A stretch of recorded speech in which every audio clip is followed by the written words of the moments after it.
After my rebirth, I proactively placed the divorce agreement in front of Joseu. He didn't even glance at it and tossed the document aside, saying, "I won't give you custody of our son, I don't want custody." Joseu looked up. "You've come to terms with it." "Yes, I have. In my previous life, I couldn't bear to leave my son behind and clung to Joseu for most of our lives, until our son grew up, but on his wedding day, he declared in front of everyone, "I hope my mom can make way for my dad and Aunt Lynn. Aunt Lynn has had it tough staying with my dad all these years. I will never do my homework. You forcing me won't help." 8-year-old Joeyran was sprawled on the floor, throwing a tantrum, looking utterly defiant, and such scenes occurred daily. I insisted he finish his homework before playing. I limited his TV time to half an hour. I only allowed him to eat fried chicken burgers once a week. I set many rules for him, hoping to cultivate good habits, but these habits became a joke the day Lin Yaki appeared. He accused me. "Aunt Lynn never makes me do homework, she just plays with me.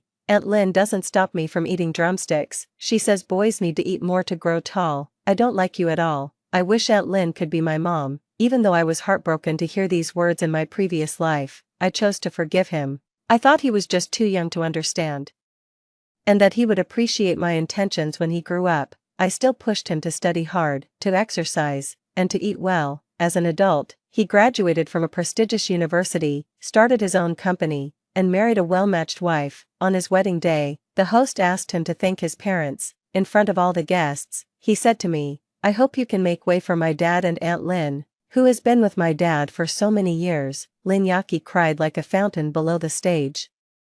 It seemed as if the hardships she endured over the years were all worth it at that moment, and I, standing on stage, appeared redundant and foolish. "Mom, you forced me to do things I didn't want to do since I was a child. If it weren't for Aunt Lynn's quiet warmth and encouragement behind the scenes, I would have been ruined. You and Dad had no marital affection left. Why keep occupying this position, making everyone unhappy?" I don't know how I managed to leave Joeyran's wedding in such a daze.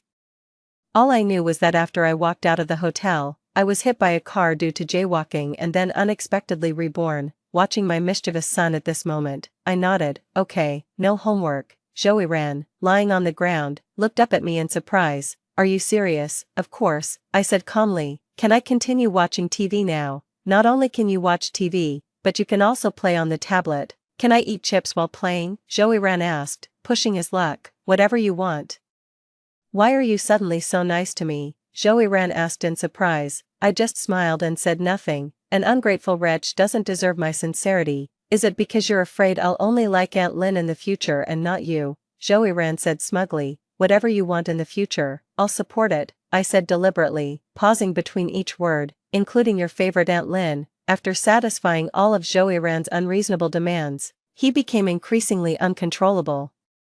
The first thing he did after coming home from school was to play on his tablet. He played during meals. He even slept clutching the tablet. If he stayed up too late and couldn't wake up, I wouldn't call him. I let him sleep until he woke up naturally. If he wanted to go to school upon waking, he could. If not, I wouldn't force him. I let him indulge in his favorite snacks. I've had enough of handling everything myself. Even the maid couldn't stand it anymore and kindly advised me, "Madam, by spoiling the young master this way, you're actually ruining him." "How could that be?" I retorted sarcastically. "Forcing him to do things he dislikes would truly be the ruin of him." However, such days didn't last long before my son Joeyran's unusual behavior started causing dissatisfaction at school. His homeroom teacher called me, saying that Joeyran was being defiant in class, unabashedly telling the teacher, "My parents don't bother with me, what right do you have to do so?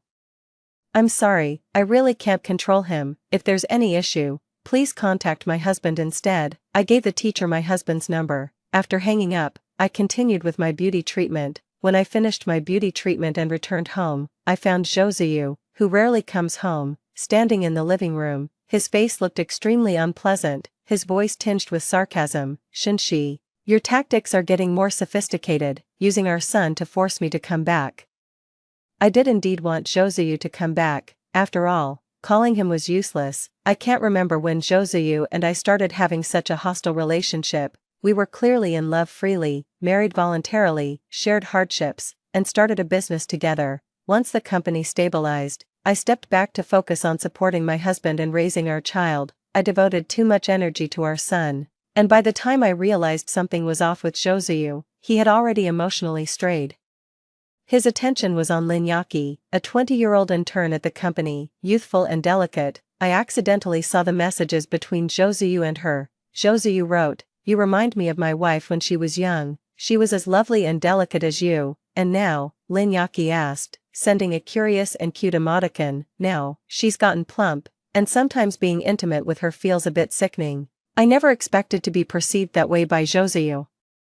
That incident enraged me like never before. Feeling deeply insulted, I insisted on a divorce. Josuyu didn't agree, explaining it was just harmless flirting and told me not to overreact. Both our parents tried to persuade me, mentioning our 2-year-old child, urging me to not hold it against Josuyu this time. Josuyu also swore he would not contact Lin Yaki again and immediately fired her to show his loyalty to me. Moreover, at that time, Josuyu indeed hadn't had a real affair with Lin Yaki. Eventually, I chose to forgive him. I even began to reflect on whether I had indeed focused too much on our child, thereby neglecting Josuyu and myself. As I tried to change, Josuyu physically cheated. As I was at the hospital caring for Joiran, who suddenly developed a high fever, I called Josuyu. He responded impatiently, "Enough, Shinshi. I'm just out for business entertaining. Stop finding reasons to force me back." Alone in the hospital with Joiran, I received a photo from Lin Yaki late at night. It was explicit. She said, "President Zhou says even if you lost weight, you'd still be ugly, not delicate and cute like me." That moment made me realize, once a man cheats, he cheats. There's no distinction between emotional and physical. Once again, I demanded a divorce. This time, Josuyu didn't refuse, but he insisted that Joiran must stay with him. At that point, for me, Joiran is everything in my life. I have poured all my love into him. He's only 3 years old, his world revolves around me, and without me by his side, he won't sleep until dawn. I can't bear to leave him. I've thought about fighting for custody in court, but I haven't worked for years and can't compete with Josuyu.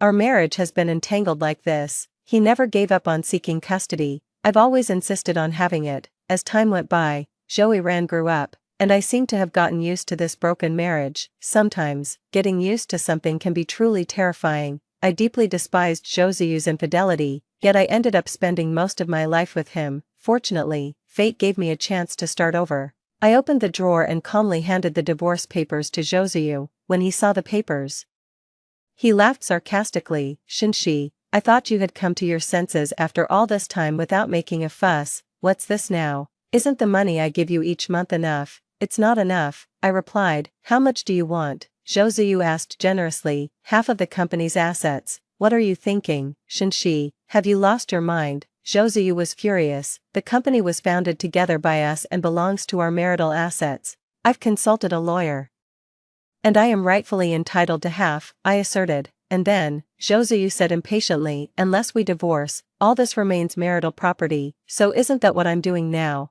I gestured towards the divorce papers. Josuyu scoffed dismissively and tossed the papers aside. "I'm not giving you custody of our son. I don't want it." Josuyu looked up. "Have you come to terms with it?" "I have," impatiently. Josuyu picked up the divorce papers again and started to read them seriously.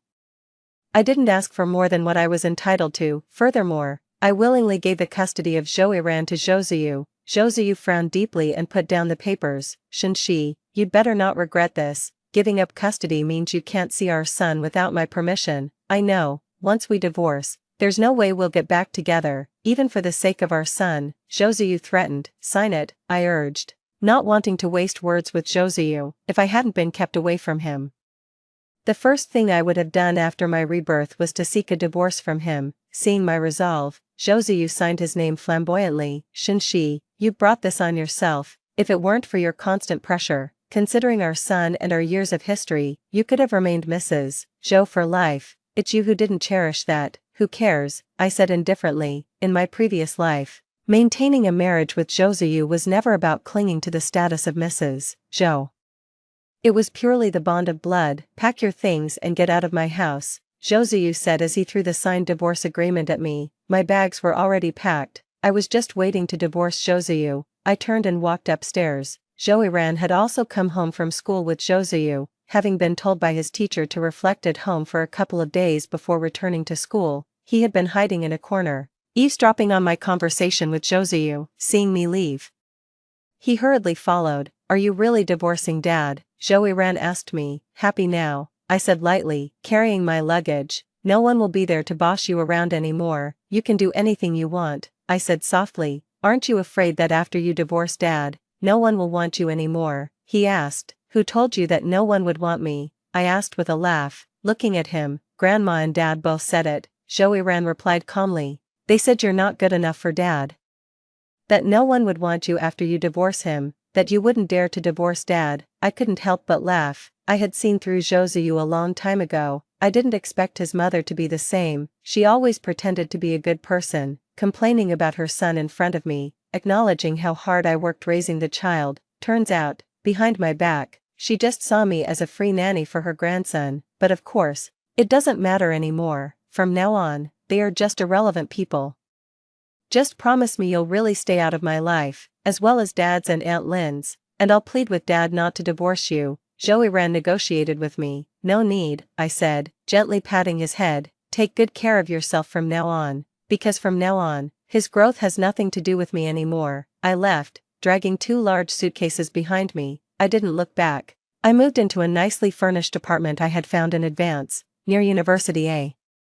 I'm preparing to take the entrance exams for graduate school. To further my education, Joseu and I were college classmates. I gave up a guaranteed spot for postgraduate studies to help him start a business. After the business succeeded and we had our son, I shifted my focus to the family. I've always regretted not pursuing a master's or doctoral degree, having been reborn. I've deeply realized that one must live for oneself. No one else can truly share your feelings.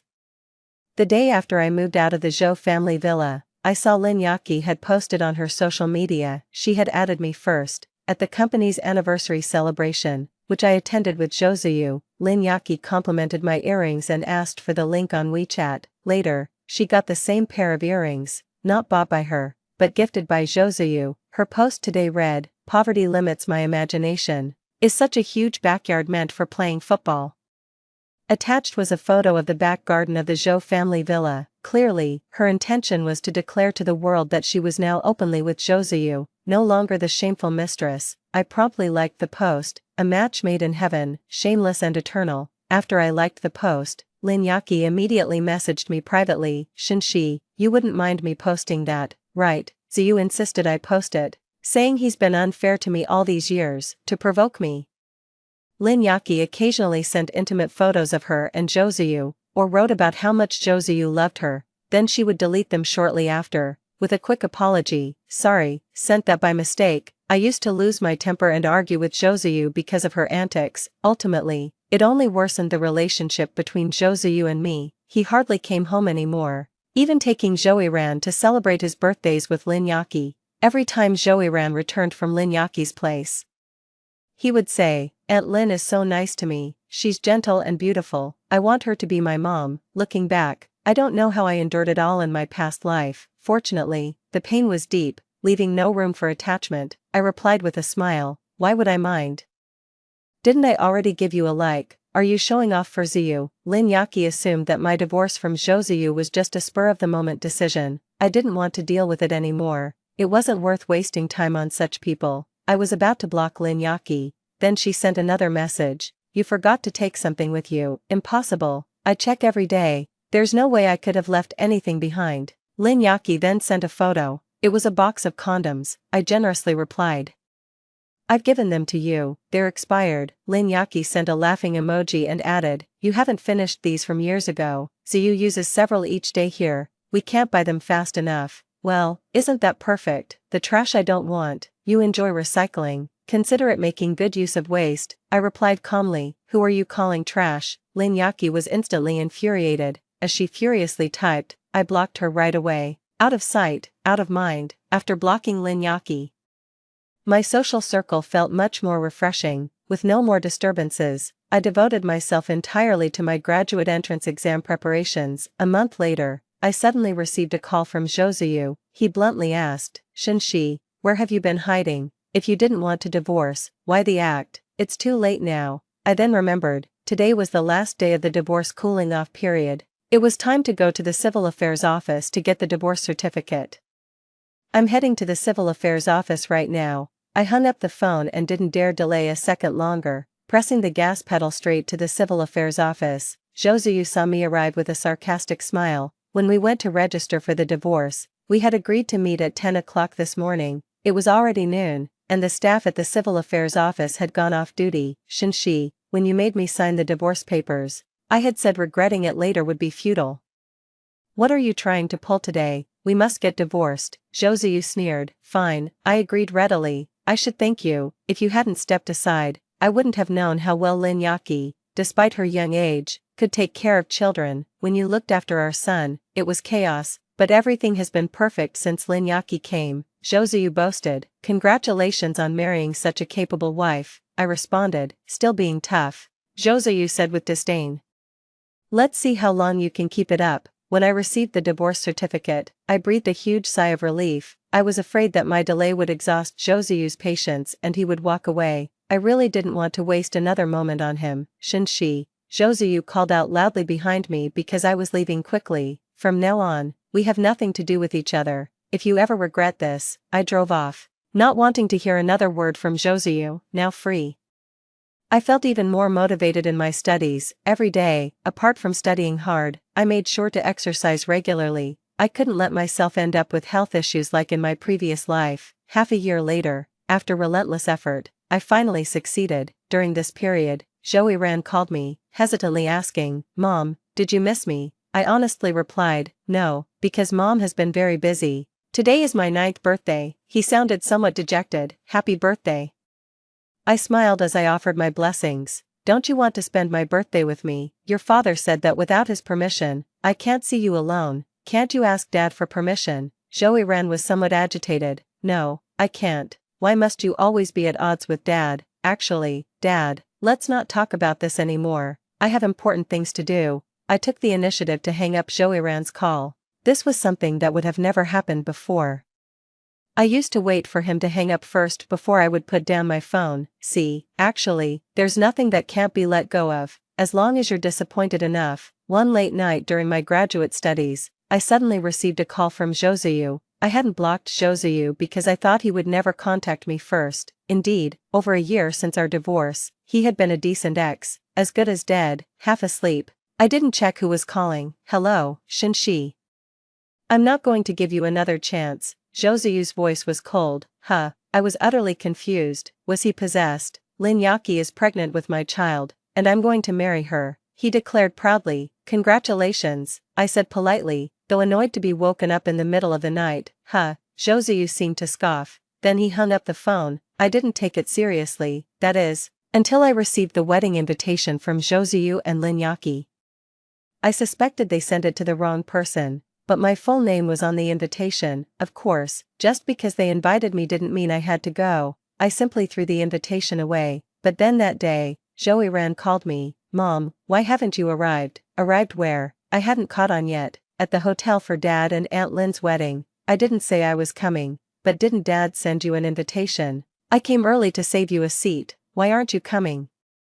Joey's voice was breaking. I felt unmoved and simply said, I have my own matters to attend to. I can't make it. Thanks for saving me a seat. You can give it to someone else now. As I was about to hang up, are those matters more important than me? Joey asked, devastated. I thought for a moment and answered very seriously, yes, they are more important than you. You are not important at all. After rejecting my son, Josué called again. Shinshi. Are you unhappy about me marrying Lin Yaki? Are you taking it out on our son? What? I was baffled. What did you just say to our son? He's been crying. I didn't scold him, I explained. Stop making excuses. You're just upset that I married Lin Yaki, so you're taking it out on our son. At that moment, I was speechless. Admit it, Josué said coldly, seeing I hadn't responded. It's too late for regrets now. I wish you and Lin Yaki a lifetime of happiness. After hanging up, I blocked Josué as well. I thought that after Josué and Lin Yaki's marriage, I thought there would be no more interaction between us. Yet, within less than a month, Josué suddenly appeared at the entrance of University A. I was just leaving the lab with my senior, discussing data along the way. Out of the blue, I saw Josué waiting for me at the gate with Joey. How did he know I was pursuing my master's degree? When Josué saw me, his gaze lingered on the person next to me.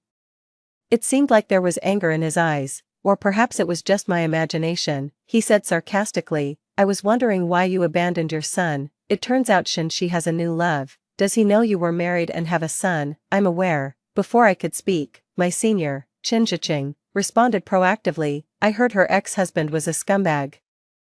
Do you know him? I couldn't help but laugh. Zhou Ziyu's face turned dark. He coldly stated, I need to speak with Shin-shi, meaning that he wanted Chen Zhiqing to leave. Chen Zhiqing ignored him and asked me, any trouble? No, I smiled at him. You can go back first. I'll return soon after. Call me if you need anything. I'll call the police for you. Okay. Chen Zhiqing left. Can't bear to part, can you? Zhou Ziyu mocked. I shifted my gaze back to him. What do you want? Is it fun to block me? Zhou Ziyu retorted. Why keep someone irrelevant around? I responded calmly. So you're abandoning your son too, aren't you? I glanced at Zhou Yiran. Zhou Yiran was looking at me with hopeful eyes. I smiled. It's him who doesn't want me, and I respect his choice. I didn't abandon you. Zhou Yiran quickly said, I want to be with you forever. I approached Zhou Yiran, noting he had gained weight, and said with a smile, have you forgotten? You told me yourself that you wanted Aunt Lin to be your mom, and now she is. Shouldn't you be happy? Zhou Yiran's eyes reddened, and he seemed to be struggling. Zhou Ziyu cut to the chase. Yaki is pregnant and suffers from gestational syndrome, which makes her easily irritable. The doctor said she needs a quiet environment, so, during this time, our son needs to stay with you, but I'm very busy, the lab workload is huge. And I also need to prepare for my doctoral exams, I said. Clearly distressed, is reading some books more important than your son? Zhou Ziyu exploded upon hearing this. What use is there in getting old and still studying? How much money can it bring? Isn't the property I divided enough for your lifetime? Shin-shi, what are you pretending for here? I didn't want to argue with Zhou Ziyu, but some people really push their limits. Taking a deep breath, I asked him, Zhou Ziyu, in all the years we were together, did I ever wrong you? Why bring this up all of a sudden? Zhou Ziyu grew agitated. I have never wronged you. I've been dedicated to you, our son, and our former home. Now that we're divorced, and you insisted on custody, and our son said he preferred Lin Yaki, I've facilitated everyone's wishes. Now I'm living my own life. How am I in the wrong? When did I say you were wrong? Then why question my pursuit of a master's and a doctorate? Isn't this a critical period? Can't you, for the sake of our son? Why do I always have to make sacrifices? I asked Zhou Ziyu coldly, laughing. When we graduated from university together, you asked me to give up my research opportunity to start a business with you. After our business succeeded and we had our son, you wanted me to sacrifice my career to return to the family. Then, after our divorce, as you wished, I gave up custody of our son. The more I spoke, the more absurd it seemed to me. Now, you have a new family and no longer need your son. You want me to sacrifice myself again to contribute to your happiness. Zhou Ziyu, don't you think you're being shameless? When did I say I no longer needed my son? I only said that during Lin Yaki's pregnancy, you could temporarily take care of him. I will double the child support, Zhou Ziyu retorted, clearly agitated by my words. What if Lin Yaki gets postpartum depression, or develops nervous exhaustion after that? There are so many ailments one can have, I said sarcastically. Yaki isn't like that. She cares deeply for our son, as if he were her own, Zhou Ziyu insisted, catching the implication in my words. If that's the case, then how would our son possibly affect Lin Yaki's pregnancy? Isn't that contradictory? Zhou Ziyu was left speechless. There was a moment of silence. Suddenly, our son, Zhou Yiran, who was already 10 and understood much of our conversation, distressingly asked, Mom, do you really not want me anymore? I haven't abandoned you. I'm just reassured knowing you have Aunt Lin as your new mom, I gently told Zhou Yiran. Previously, to ensure Yiran studied well, I often had to play the villain. Now, with no expectations, I vowed to never speak harshly to him again. However, Zhou Yiran seemed dissatisfied, saying, Mom, don't smile at me like that, it makes me feel like you don't love me. I stroked his head. How could I not love you? I just don't want to force you to do things you dislike, which might ruin you as you grow up. Enough, Shin-shi, Zhou Ziyu interrupted, weary of my tone and perhaps feeling his pride wounded, as he had never been bested by me before. As he angrily left with Zhou Yiran, he threatened, since you don't care about your son, I won't ask you anymore. Don't expect him to recognize you as his mother in the future. I shrugged indifferently. Whether or not I tried, when he grew up, he would only recognize Aunt Lin, not me. Why should I suffer unnecessarily? I decided to focus on living the life I truly wanted, even though it's exhausting every day, it's joyful and fulfilling. Treating oneself well can indeed lead to a good life, if not occasionally interrupted. Today, after finishing a set of experimental data, I looked at my phone, which was on silent, and saw several missed calls from unknown numbers. I returned the call, and it was Joseu. Shinshi, come to the hospital. Your son had an accident and is injured, he's been hospitalized.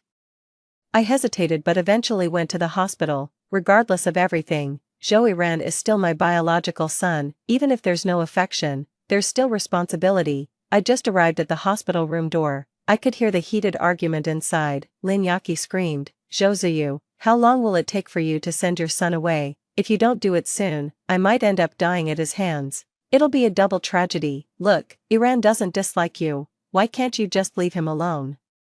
He even broke a bone falling down the stairs, and you didn't show the slightest concern. Joseu raised his voice too. So, what, you want to see me fall down the stairs next? If I die, you'd have a reason to get back with Shinshi and have your perfect little family reunion, right? Enough, Lin Yaqi, stop being unreasonable. Iran needs to recover. Joseu lost his patience. Well, I'll show you what being unreasonable is. Lin Yaqi pressed aggressively.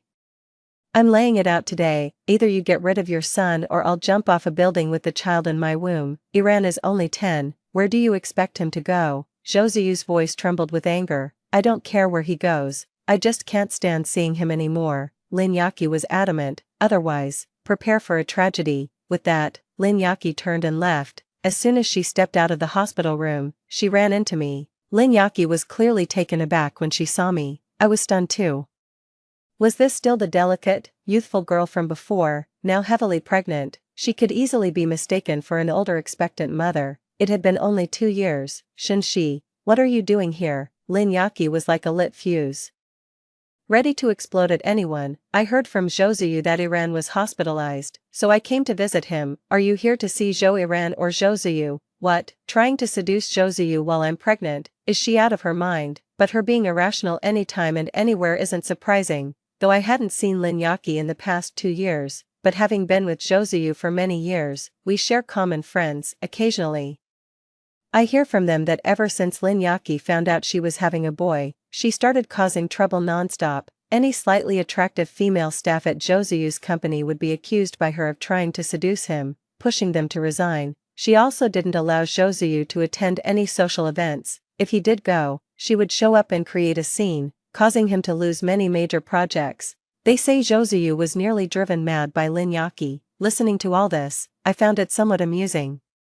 How could anyone be driven mad like that? Joseu actually loved Lin Yaqi's lively spirit. I'm giving you a warning. Joseu suddenly burst out of the room, shouting at Lin Yaqi. He looked furious enough to devour her. Lin Yaqi probably hadn't seen Joseu this angry before and seemed a bit frightened. Then she straightened her belly, as if gaining some courage, and shouted at Joseu, if you dare to wrong me, I'll die just to show you, and you better deal with your son, or it's never over between us. Lin Yaqi turned and left. Joseu was shaking with rage. I stood by, watching the drama unfold. Do you think I deserve this? Joseu suddenly asked me. I suppressed my smile. It's none of my business, so I won't comment. I never expected Lin Yaqi to change so much during pregnancy. I'm not interested in your issues with her, I reminded him. I came to see your son. Joseu said no more. I entered Joiran's hospital room. He lay on the bed, his eyes red. Clearly, he had heard his dad and Lin Yaqi arguing. The moment he saw me, his eyes lit up and he excitedly called out,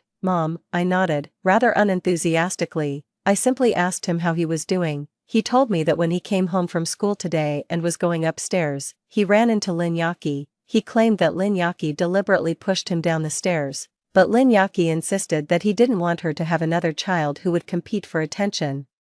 So he tried to push her down the stairs to harm the baby she was carrying. Lin Yaqi acted in self-defense and accidentally pushed Joiran down the stairs. Joiran also said that Lin Yaqi was very cruel to him, that her previous kindness was all an act. Ever since she married his father, she secretly hit and scolded him, calling him an unwanted wild child. She always forced him to eat chicken leg burgers, even when he didn't want to, saying that he only deserved such junk food.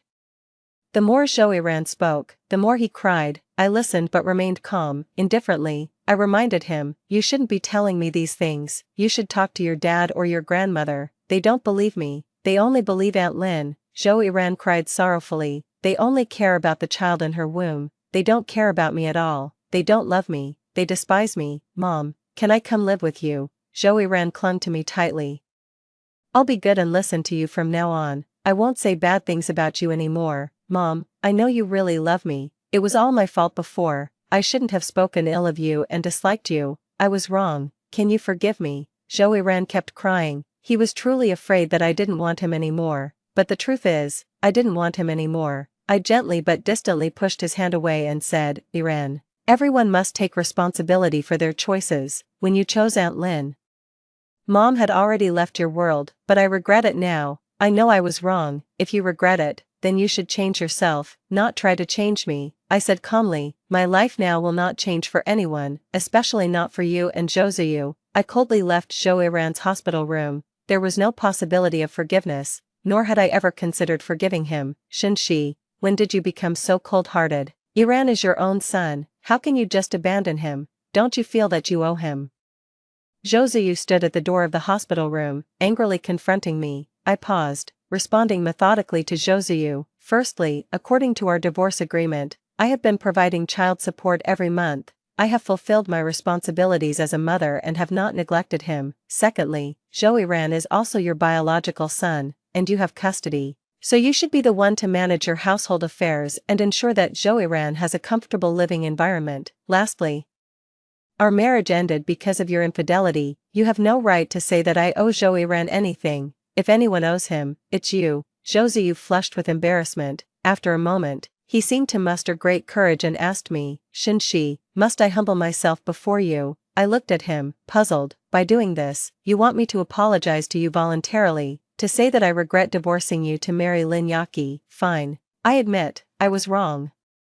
I shouldn't have fallen for Lin Yaqi's seduction back then. It was wrong of me to let her ruin our relationship and marriage, and to divorce you because of her, Zhou said, his regret tinged with arrogance. He continued, I promise you, once Lin Yaqi has had the baby and the law allows, I will divorce her immediately and we can be together again. I remained silent, utterly shocked by Zhou's words. I couldn't fathom how shameless a person could be to say such things so matter-of-factly.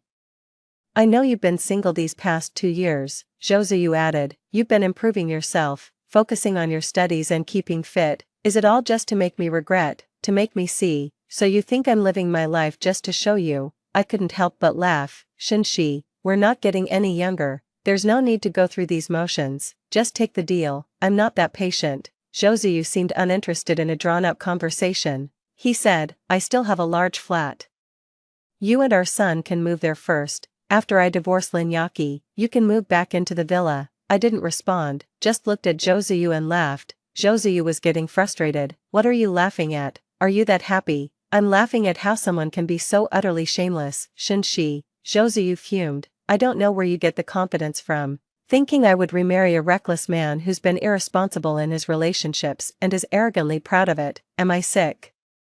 You better watch what you're saying, Shinshi. I'm only giving you this chance for our son's sake. Don't push it. Keep this wonderful opportunity for someone else. I can't afford it, I said emphatically, and I'm not interested. Stop being sarcastic. Zhou couldn't hide his anger. You don't really think that a divorced woman in her 30s with a 10-year-old child will be sought after by men? They're just playing with you. Which man would seriously marry such a woman? Why, you can remarry, can't you? I retorted. Are men and women the same? Can a man not change his ways and be valued like gold? What about women? Zhou was utterly scornful. So this was why Zhou felt no remorse about his repeated infidelities within the marriage. As a man, he was far too pleased with himself. I don't need your concern. Even if no man wants me for the rest of my life, I wouldn't consider you again. I flatly refused. Before Zhou could speak, I added, moreover, who said a woman needs a man to live? Why can't I enjoy being independent? I'm doing just fine on my own. Why should I serve someone else? Can't I spend money? Can't I enjoy my days? Do I lack arms or legs that I absolutely need a man? Zhou was left red-faced by my words. The more I spoke, the more amused I became, and I left laughing. I really don't understand how, in this day and age, Joseyu's male chauvinism can still be taken for granted. In my past life, I must have had my head caught in a door to have put up with him for so long. After parting ways with Joseyu on bad terms, he didn't bother me again. I successfully stayed on at the university to pursue my PhD, continuing to explore the academic field I love. There was a college reunion. I initially didn't want to go, but my former roommate, who had always been persuasive, insisted, and mentioned Joseyu wouldn't be there. He said there was a mess at home and that he couldn't come, so I agreed to attend the event. During the banquet, a classmate couldn't help gossiping. "Did you guys know? Joseyu was almost driven crazy by his mistress." Then he turned to look at me. "Shinshi, you don't mind us talking about your ex-husband, right?" "Why should I mind? He's my ex after all," I said with a laugh. "Well, I'm not holding back then," the classmate went on, revealing more. "Joseyu's mistress is really something, always causing drama, using her status as the mother of his child. She embarrasses Joseyu in public, bans attractive female employees from his company, and even disrupts his business dinners. She's practically ruining his company. It's said she's even trying to kick Joseyu's oldest son out of the house to make way for her own son. But that's not even the main point, there's an even bigger bombshell." The other classmates were all curious, pressing him for more details. With exaggerated excitement, the classmate declared, "The child born to Joseyu's mistress isn't even his." "Really? No way. How did they find out?" everyone was asking at once. "When the baby was born, they did a blood type test." "Right, the son is type O, Joseyu is type AB. It's impossible for him to father a type O child. So Joseyu must be furious, right? This is like being cuckolded, and to think his mistress has been so brazen because of this child. Joseyu might as well have killed her," exclaimed the classmate. "I heard Joseyu almost did kill her, and now they seem to be going through divorce proceedings, because he hit her. I heard the divorce is going to cost him a lot." Listening to all this, I thought, who says there's no justice? My roommate cheekily asked me, hearing all this gossip. "Don't you think coming here was worth it?" I nodded. Indeed, it was quite satisfying. However, just as the reunion was about to end, nobody expected Joseyu to suddenly appear. We had been talking about him all evening, and seeing him in person made everyone somewhat awkward. "Is it over?" Joseyu appeared quite composed. "It's over," the class president hurriedly replied. "Sorry, I was held up by something." "No worries. Let's catch up another time," said the class president straightforwardly. Normally, we might have stayed longer with Joseyu, but this time we just dispersed. Joseyu didn't say much else. Classmates began leaving one after another. I had drunk a bit and didn't drive, so I was standing by the roadside hailing a cab. "I'll give you a ride." Joseyu rolled down his car window. "No need," I refused. "Come on, it's on the way." "Really, no thanks." With no other choice, he stopped the car and came over to me. I pretended not to see him. "You must have heard about how Linyaki played me," Joseyu said. "I just heard." I didn't hide my amusement. "It's really quite funny. Today, Linyaki and I officially divorced." Joseyu looked at me. I didn't respond. After all, it was none of my business, and I wasn't interested. "Last time, I wasn't sincere enough," Joseyu suddenly said in a subdued tone. "I've regretted it for a long time. Just couldn't swallow my pride to ask you." Looking at him, I found it amusing. "You can swallow your pride now." "What, suddenly no one wants you? Aren't men considered priceless once they've truly changed?" "Shinshi, I admit I was harsh before, but I never intended to hurt you. I just didn't know how else to get you back," Joseyu said helplessly. "So I resorted to reverse psychology." "Thanks for your reverse psychology. It only succeeded in making you more repulsive to me." Joseyu's face flushed red and then turned pale from my words. He said, "Shinshi, I'm sorry. I really realize my mistakes now. I swear, I won't do anything to hurt you again. Let's start over. Just you, me, and our son, the three of us." The three of us. How could he even dare to say those words? I could barely contain my disgust. "Come back home with me." Joseyu reached out to me. I skillfully avoided his hand. Joseyu, somewhat embarrassed, continued, "Our son is waiting at home. He's really missed you these past few years and regrets the things he said to you. It's not just him. I have regrets too, so, can you forgive us just this once?" "I can't forgive you." I shook my head. My response was firm. "Shinshi, why should I forgive just because you regret? What about all the suffering I went through? What about the enlightenment I gained over a lifetime?" I asked him coldly. "A lifetime?" Joseyu didn't understand. There was no need for me to explain further. I coldly stated, "From the moment we divorced." It was truly over between us. You don't need to waste your time coming after me, and don't use our son to try to reconcile. It's useless. Not only is it useless, but you also annoy me because you disrupt my life. Are you worried I won't really change? Joseu asked. It has nothing to do with me. If I were you, I'd have concerns too. Joseu seemed to understand me, saying, I'll show you. How much clearer can I be? I will not get back together with you. Aren't you still single? Joseu assumed my being single meant I was waiting for him to reform. I had no strength left to explain. Joseu was too confident. He thought that just by turning around, I would definitely be waiting there for him. Let him think what he wants, eventually. He'll realize that I've long moved on, far beyond his reach and unworthy of me. Half a year later, at the centennial celebration of University A, all alumni of University A were invited to attend. The campus was bustling. As a distinguished alumnus, I stood at the podium in the grand auditorium. The hall was packed, including Joseu among the audience. He probably couldn't believe that I was standing on such a prestigious and significant platform. Behind me on the big screen were all my academic achievements over the years, achievements that would leave a permanent mark in the university's centennial history. After my speech, thunderous applause filled the hall. I thought I heard someone shouting, "Senior sister, you're amazing." I smiled and bowed before leaving. Walking through the campus, many students came up to me, wanting photos and autographs. After finally managing to send off waves of students, I saw Joseu and his much-grown son. Joiran, appearing before me, Joiran excitedly said, "Mom, I just saw your speech in the auditorium, and I'm so proud of you." Everyone around was saying how incredible you were. I smiled faintly, offering a polite thank you before turning to leave. Shinshi, Joseu called out to me nervously. I looked back at him. His eyes still carried a look of surprise, as if he couldn't pinpoint when I had started to change. I had become completely different from the middle-aged woman he remembered, who used to revolve solely around him and our son. He sincerely expressed, "You were really impressive today. I hadn't expected you to achieve so much in the academic field." "So, have you finally come to realize?" I asked him, with a hint of mockery. Joseu's face showed a trace of embarrassment, but he quickly masked it, saying, "It's not because of your achievements that I want to reconcile. I've been wanting to get back together even when I didn't know about them.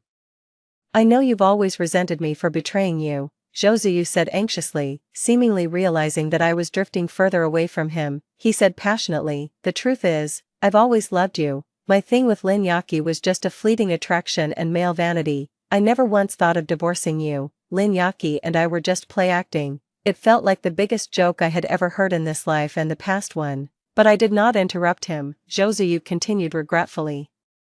"The reason I insisted on having our son's custody was to avoid divorce, knowing you wouldn't bear to part with him, but I never expected you to actually give up the custody, leaving me no choice but to agree to the divorce. After the divorce, I never intended to be with Lin Yaki. I've been waiting for you to come back. I even took precautions every time I was with Lin Yaki because I never thought about having a child with her. So, I should be grateful to you for the magnanimous act of using protection while betraying me emotionally and physically." Lin Yaki said she was pregnant, and I didn't think much of it, never suspecting she might be cheating on me. "I thought the contraception just failed," Joseu said, still unable to hide his anger. He paused for several seconds before continuing, "When Lin Yaki insisted on a commitment, I actually didn't agree. Do you remember that night I called you? If you had just said not to marry Lin Yaki, I wouldn't have, but you said nothing, and in anger, I agreed to marry her. Even on the day I married Lin Yaki, I was still waiting for you to stop the wedding.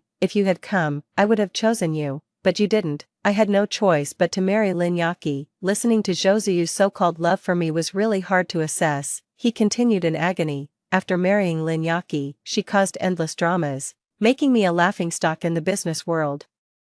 That's when I truly realized how good you were to me, how tolerant. I even wished I could divorce her immediately and get back together with you, but she was pregnant, and legally I couldn't divorce her, so I hoped you would wait for me. I even thought about using our son to win you back, but you kept refusing me. Do you know how scared I was? I was terrified of never being able to find you again." Joseu's eyes were reddened. Yet, I found it utterly ridiculous. At least, I never felt his fear then. He still acted superior in front of me. Later, Lin Yaki had a son, but he wasn't mine. I was extremely angry yet relieved. I could finally divorce Lin Yaki and be with you. Joseu looked at me with hope in his eyes. "Shinshi, I'm sorry, I used to be terribly wrong. From now on, if I ever do anything to hurt you again, I'll cut off my own legs. Mom, I'll be good and listen to you from now on. I won't break your heart again. Joey followed with a promise. I watched the father and son. I saw their remorse, their deep affection, and their anticipation, yet, I remained unmoved, seeing no response from me. Josue spoke again. Shinshi, won't you come back to us? Let us make up for the hurt we caused you. Okay, no need. I shook my head. I've healed from those wounds a long time ago. I don't need them, and I certainly don't care for them anymore. Shinshi, Josue, don't you think that you're no longer worthy of me? I cut him off.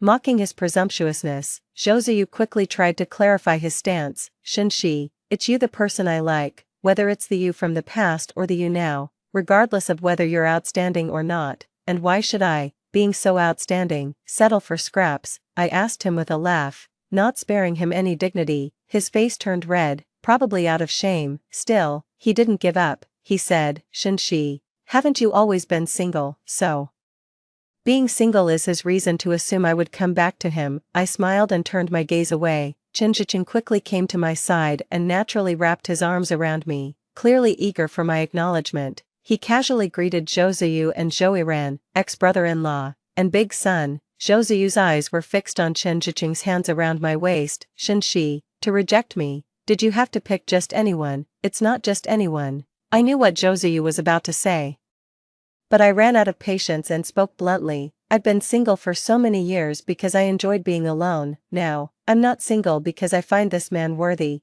enough to start a new marriage with. I watched as Josue struggled to accept this, then twisted the knife a bit more. So, my being single or not has nothing to do with you, it's about my own choice, and you, in my heart, are just a nobody. With that said, I left, arm in arm with Chen-Chiching. As we were leaving, Chen-Chiching suddenly turned back and said, Shinshi is pregnant, with twins. He knew exactly how to strike at the heart. I didn't look back at Josue and Joiran's expressions. I only faintly heard Joiran asking Josue with a sobbing voice, Dad, does Mom really not want us anymore?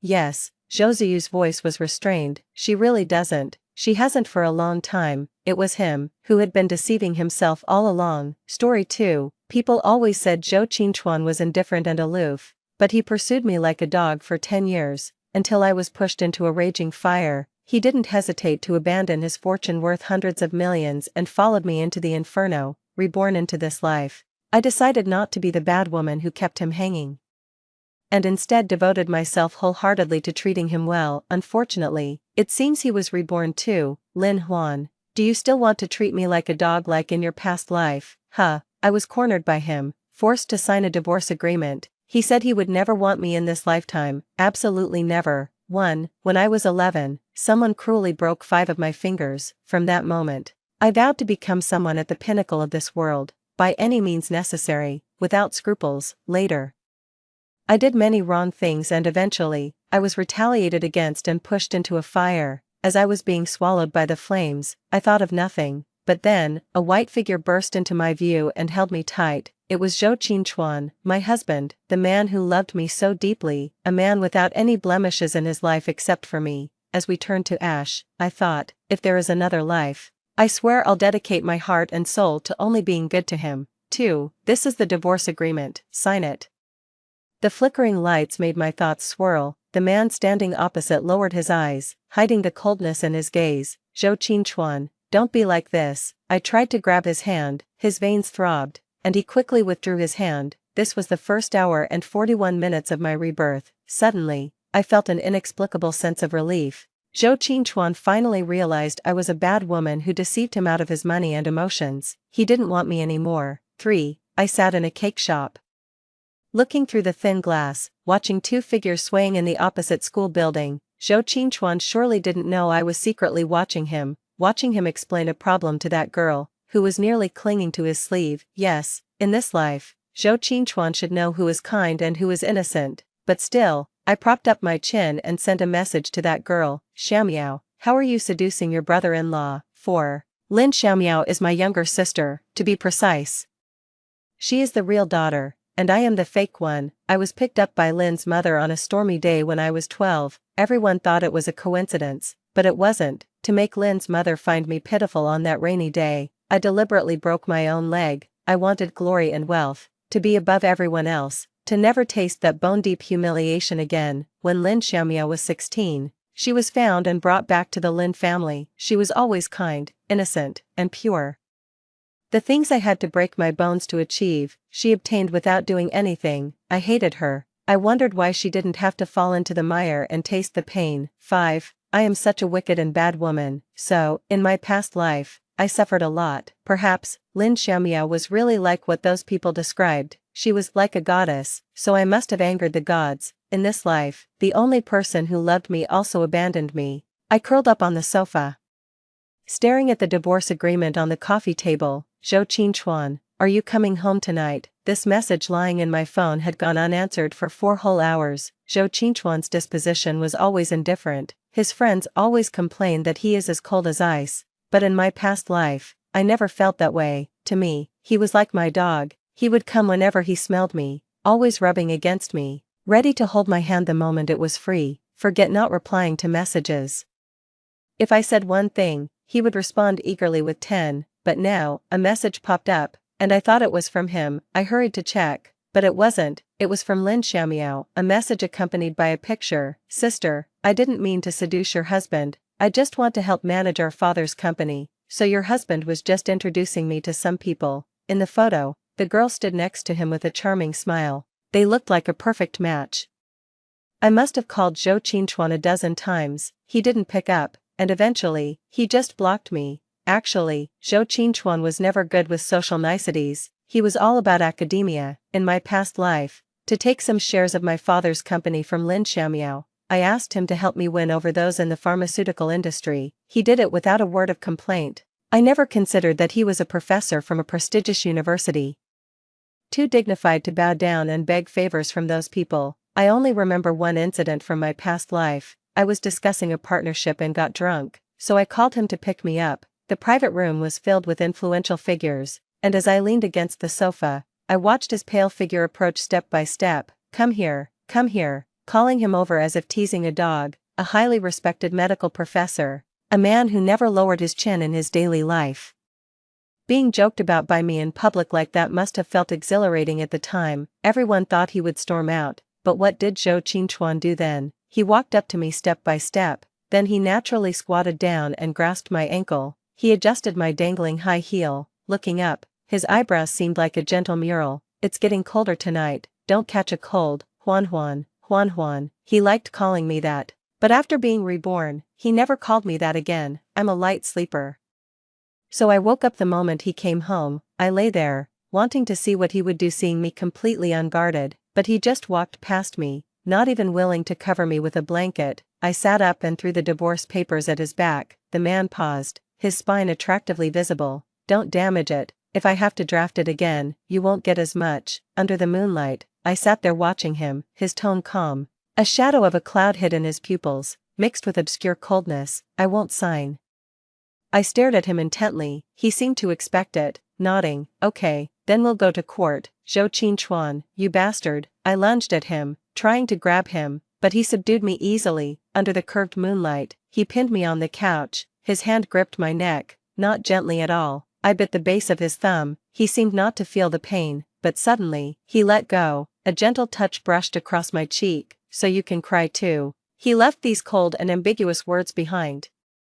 Leaving me alone in the living room, I pressed my eyes shut tightly, as if that would stop the tears from spilling out. Don't leave me behind. I made a vow when I was 10, never to say those words again. I refused to sign the divorce papers. The next day, Zhou Qinchuan withdrew from all collaborations related to me. The Zhou family owns a significant part of the medical industry, and he is a top scholar in this field. I admit, in my previous life, I married him for profit. I knew he didn't want me anymore, but still, when I found out he had shifted all the projects to collaborate with Lin Xiaomiao, my heart felt a dull pain. Although I also felt this was just, in my previous life, he truly saw through me. Lin Xiaomiao was so pure and clean, unlike me, who was accustomed to achieving goals through dirty means.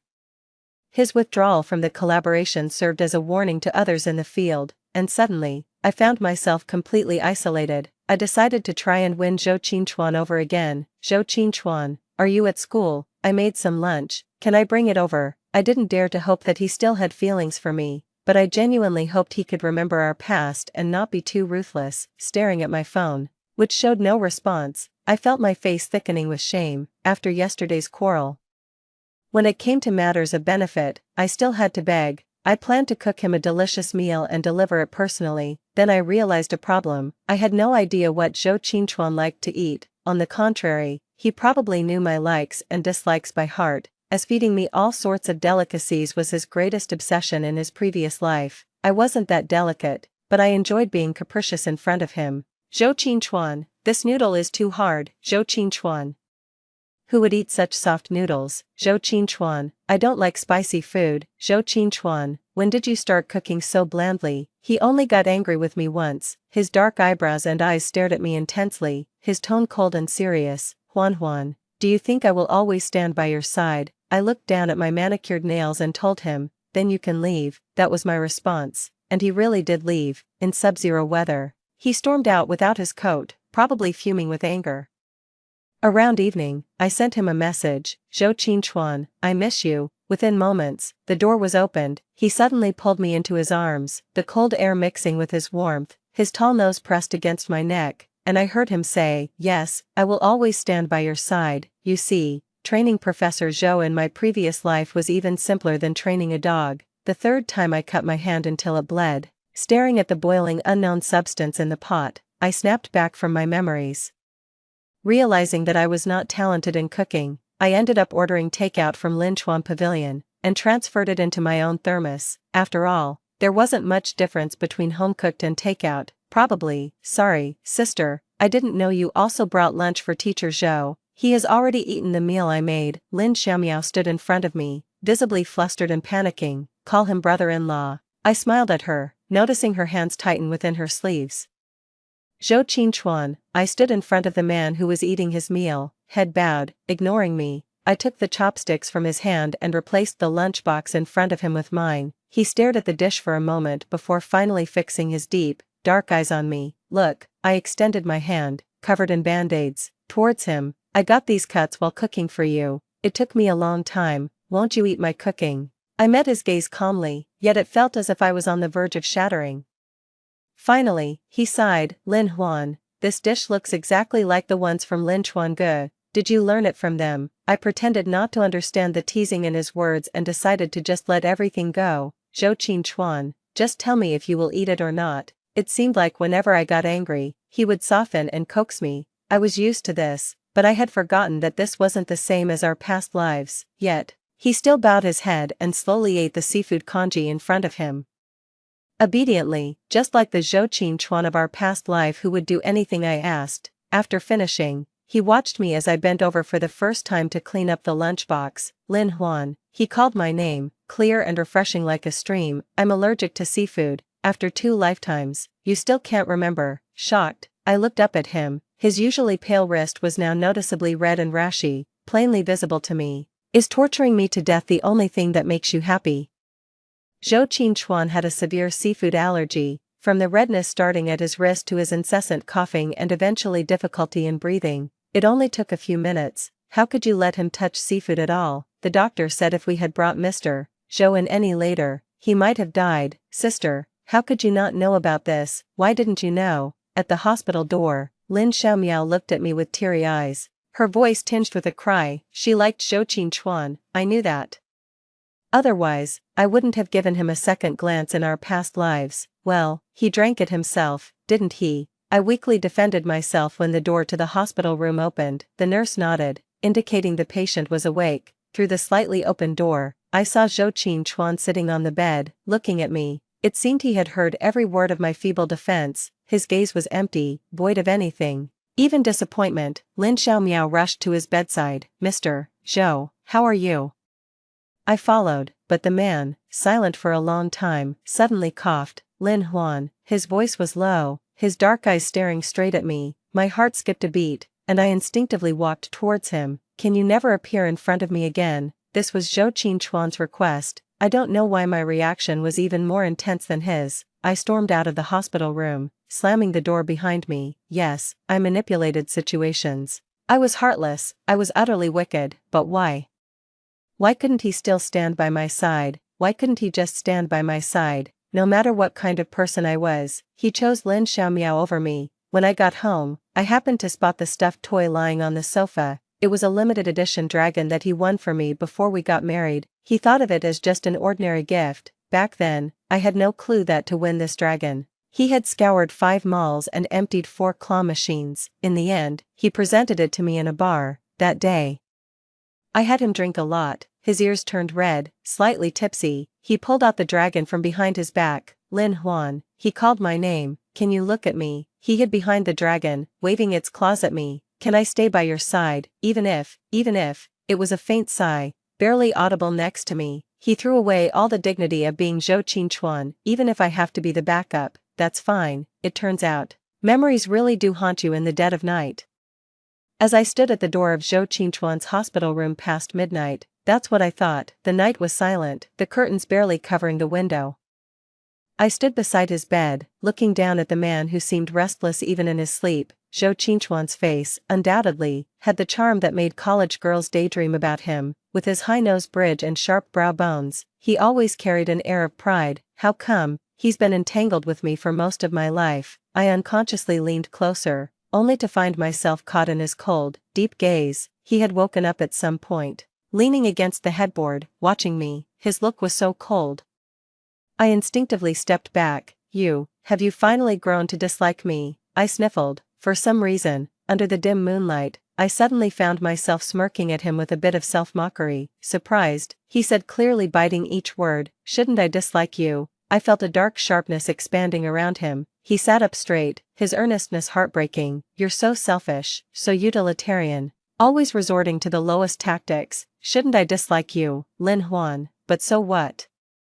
Zhou Qingchuan, are you telling me you just found out I'm like this? For some reason, tonight I was easily provoked. The night was uneasy, and for the first time, I wasn't so effortlessly poised in front of him. I grabbed his collar, feeling his anger too, as the blue veins on his neck stood out prominently. What's wrong? You don't want me anymore? Or do you think Lin Xiaomiao is better? That's why you're so affectionate with her. Let me tell you, even if we divorce, I won't let you have a happy future. If I can't have it, I'll destroy it. For someone like me, who lives in the mire and can't stand the sight of any bright light, it's impossible for them to reach a so-called happy ending. I bared my teeth at him, but was met with his clear, calm eyes. He leaned back on the bed, a faint smile on his lips as he looked at me. Ah, Juan, when did you become so irritable, so easily stirred up? You've lost. I suddenly let go of his collar. Yes, what am I doing?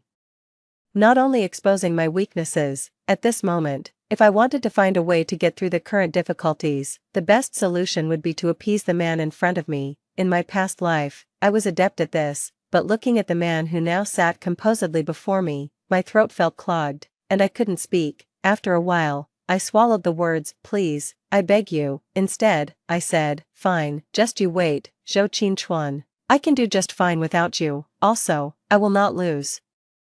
Refuse to lose, and absolutely cannot lose. I walked out of the hospital room in high heels. Falling out with Zhou Qingchuan meant giving up on him completely. No matter how you look at it, it was an impractical plan. But I no longer wanted to bow down to him. It was you who gave up everything to join me in hell in our past lives. You who always clung to me. You endured my deceit for so long. And I had already decided to treat you well. I had already started to see you as family. Why then?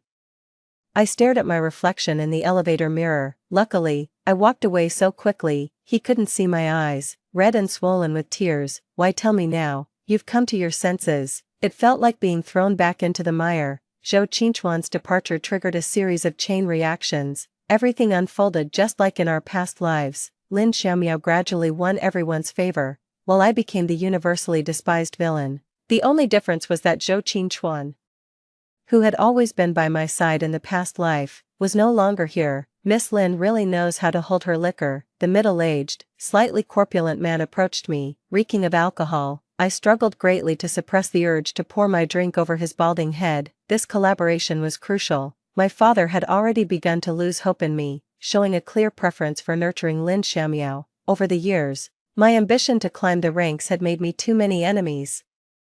And what would become of me, an orphan with no support? I might just be kicked back into the mire I came from. Mr. Wang is joking. I brushed my hair from my forehead, and the man stared at me, almost drooling. But whenever the topic of collaboration came up, he would skillfully change the subject, taking the opportunity to ply me with more alcohol. He was indeed a sly old fox. The discomfort from the alcohol continually assaulted my brain, and I squinted my eyes, drinking another glass amid the cheering crowd. But in a daze, a sharp figure suddenly entered my view. The door of the private room opened. "Ah, Professor Zhou, you finally arrived." The disdainful and lecherous old man who had just been ogling me immediately switched to a flattering demeanor, and this was the first time I saw Zhou Qingchuan in 3 months. He still seemed like a pristine white lotus, untouched by the dirt of the world. "Mr. Wang," the man casually nodded at the others, "I'm here to introduce one of my students to you." With that, I saw Lin Xiaomiao timidly peeking from behind Zhou Qingchuan. Now I understood why Mr. Wang had been so evasive earlier. His pharmaceutical company could double its market value if it could connect with Zhou Qingchuan, and with Lin Xiaomiao here, Zhou Qingchuan paving the way meant I had to hand over my deal to her. Strangely, Lin Xiaomiao seemed uninterested, yet she always managed to precisely snatch away everything related to me.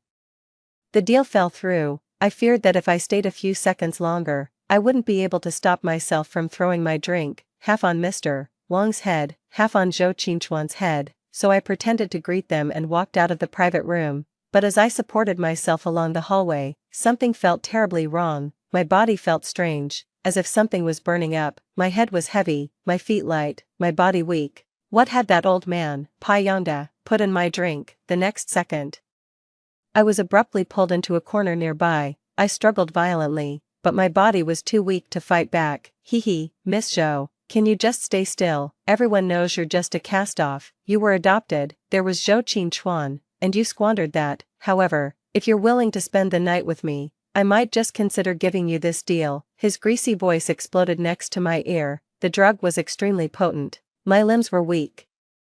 I desperately tried to make some noise, but the club was high-end with good sound insulation, and there was no one around. I could only watch helplessly as that man lecherously reached under my skirt. But suddenly, footsteps echoed in the hallway. I had never been so certain that they were Zhou Qingchuan's footsteps. It was only at that moment that I realized how familiar I was with him. I desperately tried to make a noise, but the man was pressing down on me, choking me, making it hard to breathe. For the first time, tears fell heavily due to physical discomfort. "You motherfucker," I heard him panting threats in my ear. Just as the footsteps started to fade, an untimely noise was made. The footsteps stopped, then turned towards us. I struggled fiercely, silently raging. "Zhou Qingchuan, come the fuck over here, I'm about to die." But whether out of rage or desperation, the man pressed his fingers harder around my throat. My heart raced as the footsteps stopped right beside us. Suddenly, a timid, sweet voice called from down the hall, "Mr. Zhou, there are a lot of people in the room, and I'm really scared by myself. Can you come and keep me company? Don't go to such a dark place." The footsteps abruptly halted. My heart sank into boundless darkness. The next second, I was abruptly pulled into the dimly lit hallway. The man's screams also abruptly resounded in my ears. Zhou Qingchuan seemed to have learned some fighting skills over the years, but when the man was thrown out, I was also shocked. Then, I fell into a less than enthusiastic embrace. "Zhou Qingchuan, He took off his coat and draped it over my disheveled form. The turmoil inside me surged more than ever due to his brief touch. Strangely, I resisted letting things continue this way and struggled to get off him, but he held me tightly. My throat was sweet, unable to make a sound. Slowly, more and more people came out of the private room, and I saw Lin Xiaomiao's red, aggrieved eyes. My consciousness then sank into a deep, dark stupor. I was awakened by the cold. The shower continuously sprayed liquid much colder than my body temperature. The man stood by, watching me, his thoughts inscrutable. "Give me my clothes." I tried to get up, finding my limbs powerless. His touch sparked a shiver. I abruptly shook off his hand. In fact, in my past life, I always treated Zhou Qingchuan this way. Temper is nurtured,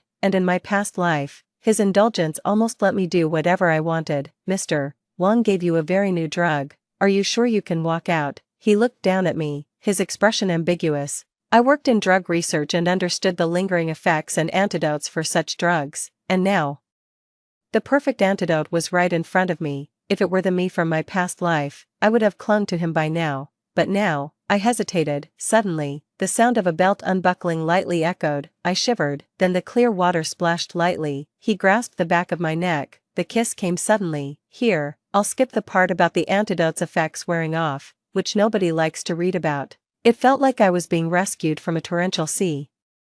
My mind started to regain a slight semblance of clarity, and then, with all the reality of the moment, I slapped him hard across the face. His head turned sharply to one side. Zhou Qingchuan's features are strikingly handsome in an aggressive way, his eyelashes extraordinarily long. From my angle, they were dotted with fine droplets of water. He let out a laugh, like a flower suddenly blooming in ruins. You really know how to use and discard. The sound of trickling water still echoed around the bathroom. Through the shimmering reflection, I looked into his eyes, hiding countless secrets. Zhou Qingchuan, why did you guide Lin Xiaomiao? Whether it's because you pity her past self, or you genuinely fell for her, Zhou Qingchuan, if you have her in your heart, when it comes time to choose between us, don't choose me. I'm not someone who is very emotional, even after pondering most of my life. I still don't understand what liking someone truly means, but I view everything the same way. I want it all, the very best. If he is distracted, then he is worthless to me, and I am not lacking in worthless things. Lin Huan, his eyes clouded over with darkness, impenetrable. We'd both been given a second life. We both know what the best path forward is, don't we? What? Is your logic telling you not to repeat the mistakes of your past life? Then just leave. I splashed water at him. He didn't dodge. Instead, he continued to look at me with those pale, sad eyes. Ah Huan, he called me, the name lingering on his lips, grinding away disappointment and resentment. It's not me who's repeating the same mistakes, it's you, stubbornly following the same dark path, unwilling to repent. Right, I froze, panic slowly magnifying within me. The man stood up, the world outside so dark, tied to his shadow. His gaze rested on me, my thoughts in turmoil. Next time don't let Director Wang handle things, he's too careless. He didn't dispose of the medication packaging properly. In the quiet of the bathroom, I listened to his every word, striking deep into my heart. That medication came from your lab, didn't it? He couldn't have known the formula before our collaboration. Today, so many saw me protecting you, that should be enough for you. With those words, the man left the bathroom. I lay alone in the bathtub, half submerged in darkness.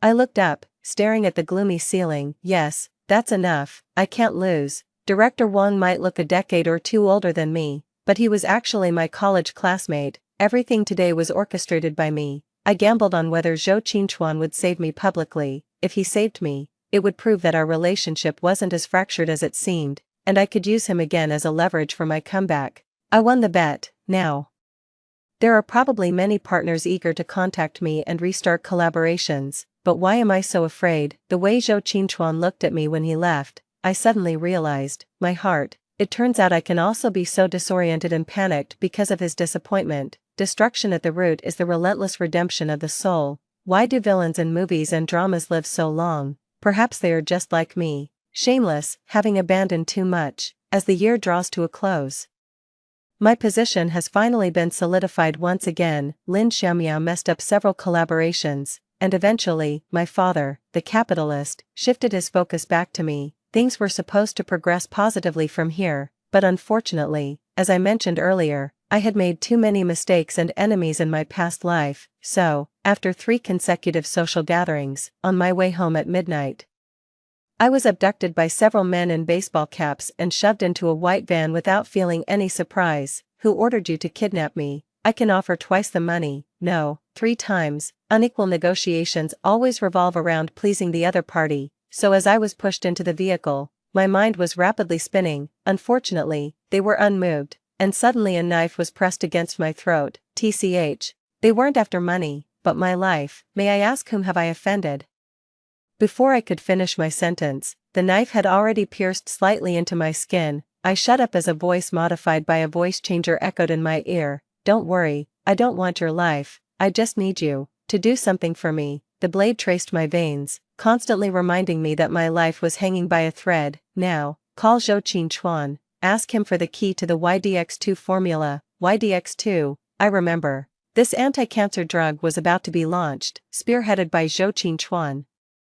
Its release could potentially revolutionize the fields of medicine and pharmacy. Unfortunately, in my past life, both Zhou Qinchuan and I died on the eve of its launch. I was killed in a car accident on the way to the launch event, and he died running into the blazing inferno to embrace me, disregarding his own safety. We're not buddies, I'm just his ex-wife. Do you think I can get something so important? But hearing the kidnapper's demand almost made me laugh.